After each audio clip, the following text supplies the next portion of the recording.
Hello YouTube, it is I, Joshua Ross from Job and Josh's History ofs and Reviews, and today I'm going to redo a video review I did. I can't remember if it was a long one or a brief one, but I'm going to redo it outside because I have a lot more lighting, and now that I have the stereo microphone from Sony, you'll have clear audio and I'll be able to show you more now that I have more space. And it'll be more lively if you can hear the sounds of the birds chirping and kids playing and dogs barking.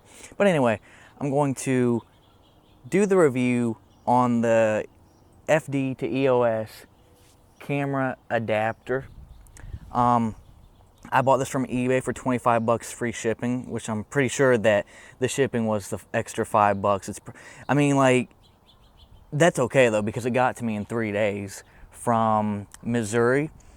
And I don't remember the seller's name on eBay, but they have a whole bunch of them. Just look up FD to EOS lens adapters, and you'll be sure to find one that looks exactly like this. Now, they have two versions of it. They have one that has a glass, and they have another that doesn't have the glass. And basically, without the glass, it makes your FD lenses macro. It makes them zoom in a whole lot more than they should, but with the glass it helps make it to where it would look as if it was on an FD mount camera that it was actually made for back in the 80s and 90s. There are some negatives to having this glass. It's not high quality glass at all, but it doesn't diminish your picture quality that much. It's just if you have a whole lot of light coming into the lens from the sides or from directly in front of or from above and below, you will get a slight haze over your image, and I'll show you in the test shots afterward. But to be honest, this thing is heavy duty. It is super heavy. It feels like this is, they said brushed aluminum or aluminium if you're in Australia. That's what this part is, and the rest of it is carbon and plastic.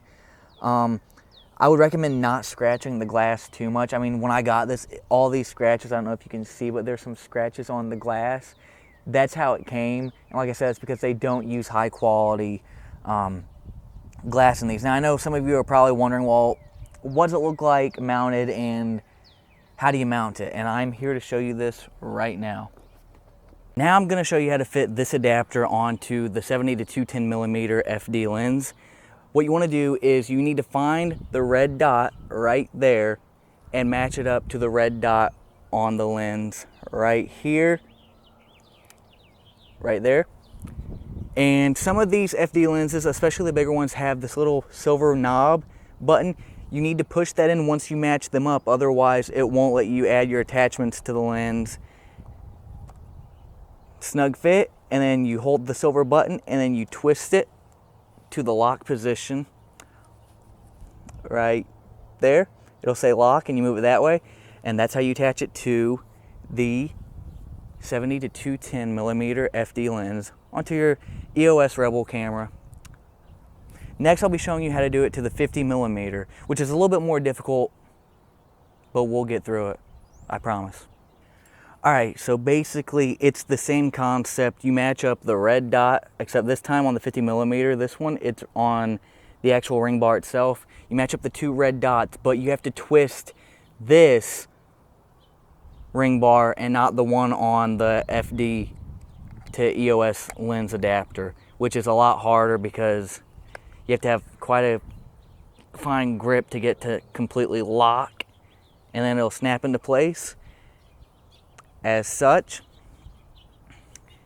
And as you can see through it now. Now let's test these out and I'll show you what I meant by the slight quality reduction when there's too much light. And this is a slight haze you'll get on some of your images. It'll blur out some of the back, and this is with the ISO set to 100 and the I believe it's the frame rate set to 60. But see, you'll get like a slight haze around your super bright colors when there's way too much light, when it's too bright outside.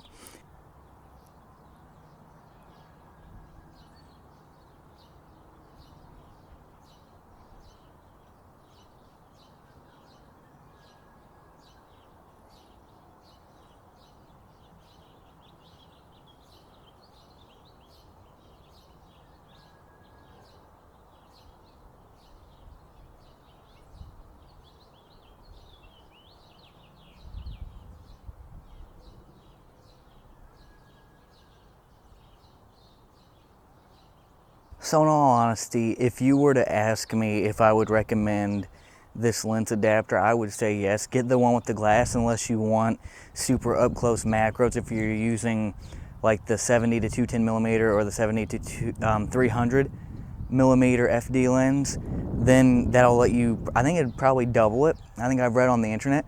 But yeah, I would definitely say get this adapter if you want to get some FD lenses. They are generally cheaper than the modern ones because the modern ones have image stabilization and stepping motors and autofocus and things of that sort. But I like manual focus because it gives you more control over what you're seeing. Anyway, I'm Josh from Job and Josh's History ofs and Reviews, and I'm signing out. Good luck.